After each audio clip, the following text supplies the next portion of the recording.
this presentation, we'll explore one of the most transformative periods in human history, the Industrial Revolution in Europe. I will begin by introducing what it was and then explain the major causes behind this great turning point in global history. Enjoy. The Industrial Revolution was a period between the mid-18th and 19th centuries marked by a major shift from agrarian economies to industrialized machine-based production.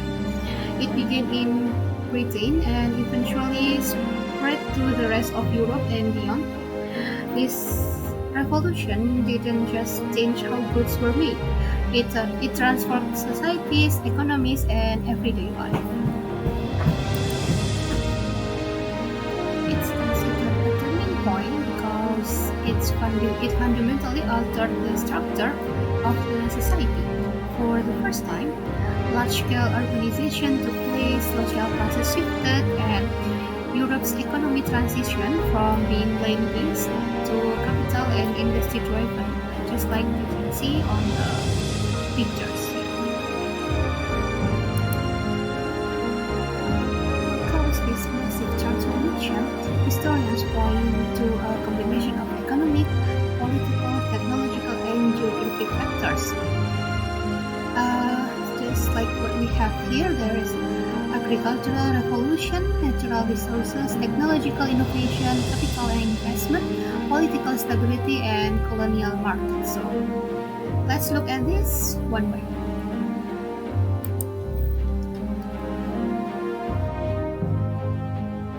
Okay, so the first cause is agricultural revolution. So the agricultural revolution in the 18th century dramatically increased food production. New farming techniques like crop rotation, like what you can see here, and inventions such as the seed wheel allowed fewer people to produce more food, freeing up labor for industrial work in cities. Second, women, especially women, had easy access to essential resources like coal and iron. This fueled machines, powered steam engines, and built factories and infrastructures. The access to the natural resources is like really important pillar of the growth of industrial revolution.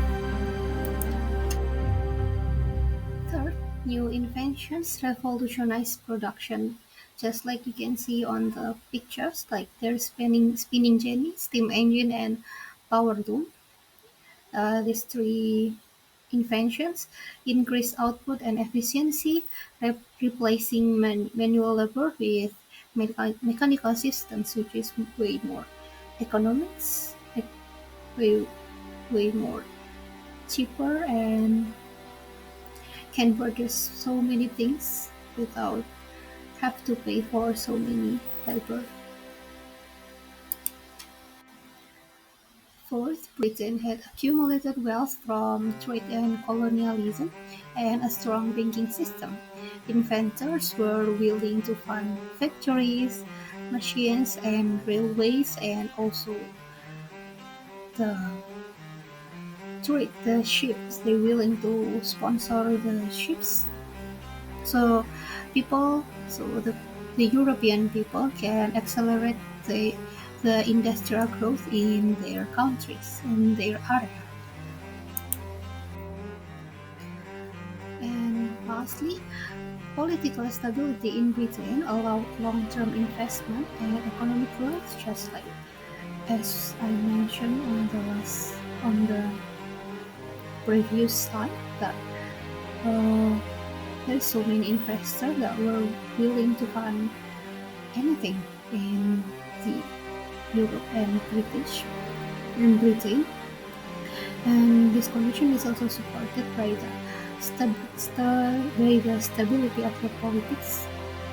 And at the same time, the colonies provided both raw materials and markets for finished goods. So they bring the raw materials from the colonies and then they sell the finished product to the colonies. In summary, the Industrial Revolution didn't happen by accident.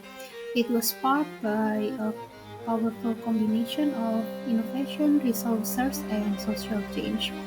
And with that, I'll now pass to the next speaker. Thank you. My name is Fakia Sajida binti Jabaruddin with metric number 230157004.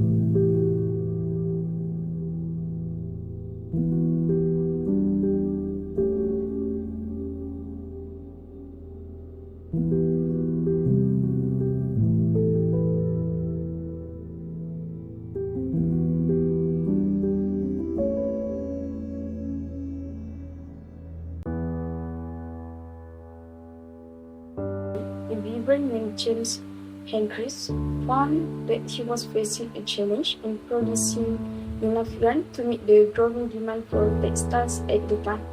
Noting the limitation of traditional spinning methods, he then invented the spinning jenny, which is a multi-spindle spinning frame that allowed one worker to spin multiple threads simultaneously. This innovation significantly increased yarn production and reduced labor costs.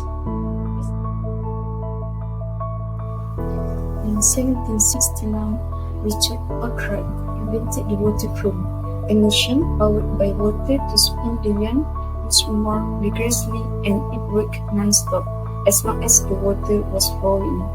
However, because this machine was too large for one use, Arkwright built the first modern mill next to a fast-flowing river in Confederation.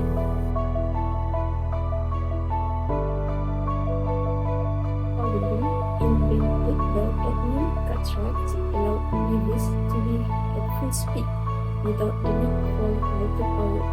It was powered by steam, which meant that mills could be built anywhere, not just at riverbanks. In 1765, James Watt took the idea from the wood-making steam engine and made it much more efficient. This engine used a separate condenser that could save fuel and increase the output.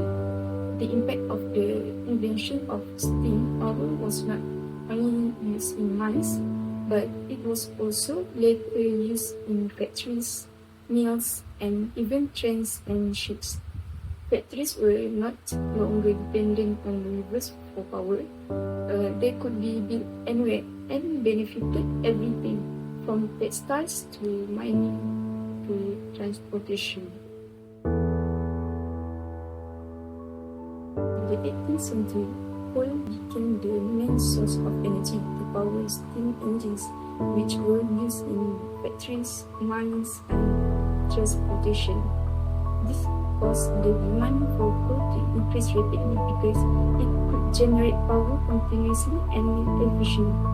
At the same time, the iron industry developed when Abraham Darby in 1709 succeeded in making iron use of iron at the time can also be seen in the construction of the Express Iron Bridge located in England in 1779. Then, by the 19th century, the decimal process was introduced to produce steam.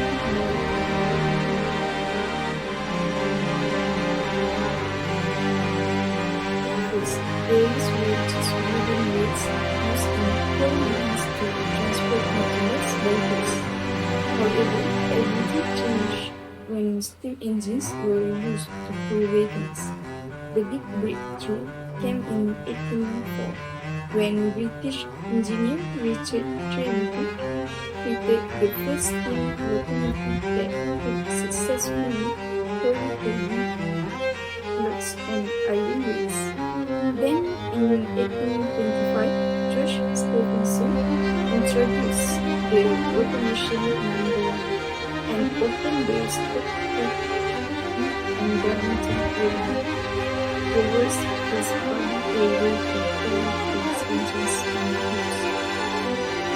Bismillahirrahmanirrahim. Assalamualaikum warahmatullahi wabarakatuh. My name is Nurul Hafiza. I'm entry number 2225772. As we know, industrial revolution has shifted the economy from agriculture to industry. We do know industrial revolution did make some significant changes, which in terms of the improvement of the infrastructure, like railroads, in terms of the building as well. Although we do know that it's a significant changes, but it's more progressive to focus on the industry rather than the population itself. As we know in the next part, uh, industrial revolution did make some good impact, but we need to think that it also give a negative impact to the population, especially social impact. So, urbanization is accompanied industrial growth, which has been the main focus of the government in building in to improve the industrial. Cities like Manchester expand at an unprecedented rate as people left the rural areas in searching for jobs at the urban centers. However, it created many problems when the urban population faced physical and mental stress caused by living environment in the urban. For example, overcrowded and poorly planned housing due to not enough space in the urban due to the rapid due to increasing number of the population, lack of sanitation with no proper sewage system or clean water, outbreak like outbreak like a outbreak of disease like cholera, typhoid, tuberculosis, and pollution of water and air due to improper release by the factories. The next part is the harsh level. So as we know, currently we work for 8 hours per day, and this is considered a maximum work hour that were imposed to the person who are working under the government. So who who works beyond that can be considered as either the person choose it itself or the requirement of the company itself. So, who wants to work for the whole day or for a whole week? But this is happen in industrial industry, which is faced by the most population, which is the workers. So we do know factory. The workers need to work in factories because they need to increase the production of the industry. So the condition is harsh and unforgiving to the workers who neither the men, the women, also the children. They need to work for very long hours, which is 12 to 16 hours. It's considered as 6 days straight. They only provide one day to take a rest, but they will consider them to work every day because of the importance of the goods of the production. Because of this, it became dangerous to the workers because they were exposed to the exhaustion. They were tired in terms of their energy, their emotions, which can be become a mental stress because they are too stressed because they need to work for a very long time and they have to commit to themselves as well. So the children also will be beaten if they lack of knowledge in terms of like how they need the machine, how to handle the machine, and they will be beaten if they delay the production. And due to harsh labor and the child labor, it can be depicted that the dehumanizing, stripping people of dignity and physical well-being. Due to the working sectors, the family structure also changed. So as we know, the family structure is very important because the father played the important role as the leader in the family, and mothers will be tend to care for the children. For the children, uh, their responsibility is just playing or going to school because that's what they do, right? Because they are children. But in terms of industrial revolution, no, more all people, no matter the children, need to work, which give changes to the family structure because most members need to join the workforce, resulting in strained relationship because they did not find ample time to sit together, sit among them and talk like a family members because they need to eat fast, they need to just rest for a moment and then go back to work. And the children also were raised in industrial settings compared to the family setting or school setting, which can give an impact to the children, like uh, somehow affect their growth because the children need to be focused on themselves rather than going to work. As a result of both, as the result which have been mentioned before, like the rapid urban, the harsh labor, the set of family changes, it also make a clear transition between the workers and the owners of the factory. This is because the factory owners have a lavish life rather than the workers because they are more to exposed because of low wages, poor education because they are need to work every day and limited health access. Profit of the production will be under possession of the factory owners, and the factory owners will be the person who give the wages to the workers. And for some, take it for granted in having a lavish life, the workers have to face the price of receiving low wages even though they work for a very long period. Like I mentioned, like 12 to 16 hours. It's very long, and if you have a low wages, it does not worth it for your time and energy, right? So this fosters resentment and inequality, developing a sense of unfairness and dissatisfaction over the promises of industrial advancement depicted in the wording, rich become richer, poor become poorer. Because of harsh labor and unfairness treatment because of the social division, many women in protesting and striking the government, especially the workers, such as secret union, the Liddites in 1811 to 1816, who destroyed machinery that they believe would take their jobs. Though it does happen right now, as like the position of the job was being will will be continued by a missionary, but that's not the same in during the industrial revolution. But then at that time people were strive in seeking job because of the to to to for income stable of the household. And last but not least is the Chartist movement. The movement demanded a political rights and suffrage for the workers. So at last, the Factory Act was established due to the protest and the strike to the government, which they established the law regulating child labor and 10-hour workdays.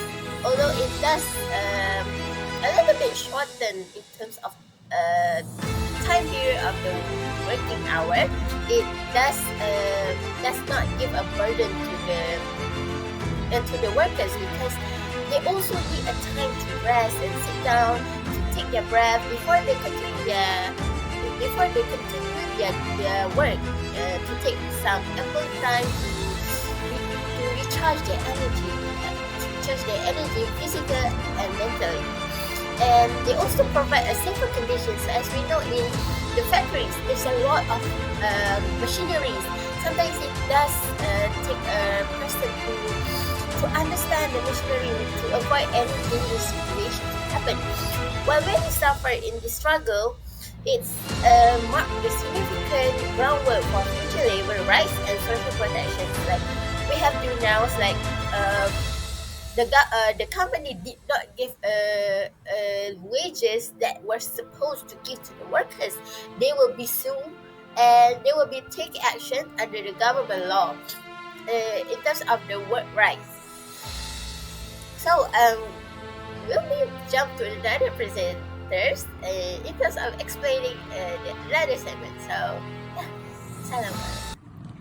Moving on to the last part, which was the legacy and the conclusion of the Industrial Revolution in Europe. This part will be discussing about the long-term effects, followed by a critical reflections. The Industrial Revolution didn't just change Europe, it has changed the world. It began in Britain in the late 18th centuries. Uh, it was a revolution not of kings or ideologies but of machines, energy, and labor.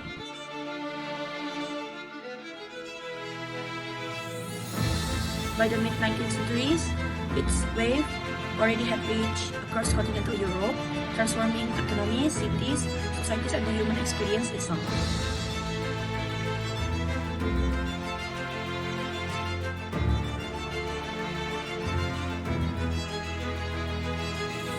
The Industrial Revolution was a story of innovation.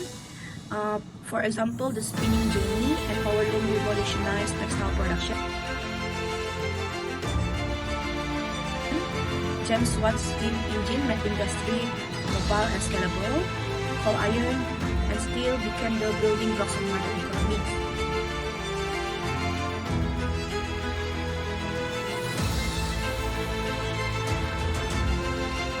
As Robert C. Allen notes, Britain's industrial success stemmed from access to resources, high wages, and a culture of scientific inquiry. Transportation was being reimagined, and as a result, railroads connected rural regions. Steamships conquered the seas, and travel time shrank, and also the commerce exploded. Furthermore, urbanization followed swiftly after. Population surged in cities like Manchester, Liverpool, and Berlin, creating bustling hub for production and trade. According to Peter Stearns, this rapid industrialization positioned Europe as the epicenter of global economic power. But behind the scene of the IR was a darker reality.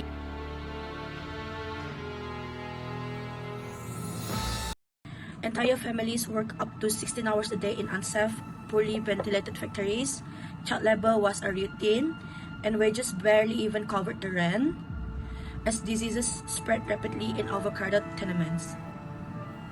As noted in the Industrial Revolution and its consequences, industrial cities were considered as health hazards, lacking sanitation and social support.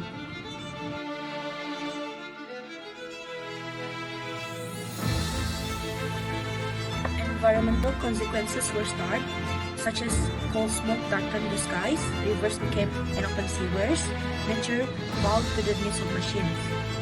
Industrialization also had global implications. For example, to fuel production, Europe turned to its colonies for raw materials and markets. As outlined in the Industrial Revolution and New Imperialism, industrial growth accelerated colonial exploitation, intensifying resource extraction, forced labor, and economic dependency in Asia and Africa. There was also a resistance and revolutionary thought. As outrage grew, new ideologies emerged to confront inequality. Socialism advocated for collective ownership and workers' rights.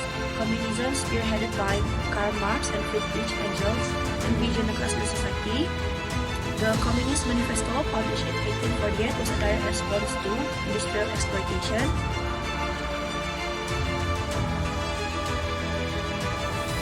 Europe was no longer just a land of machines, it has become a battleground of ideas. Labor unions were born, protests erupted across industrial cities, and calls for social justice gained momentum. As explored in German socialism and communism from 1840 to 1990, these ideologies laid the foundation for future revolutions, reforms, and welfare systems. The legacy of Industrial Revolution is etched across the landscape of modern Europe. Modern capitalism evolved from early industrial markets, mass education was introduced to train skilled workers, urban planning, public health, and labor regulations emerged to respond to industrial challenges. New technologies from electricity to telecommunication evolved from industrial roots.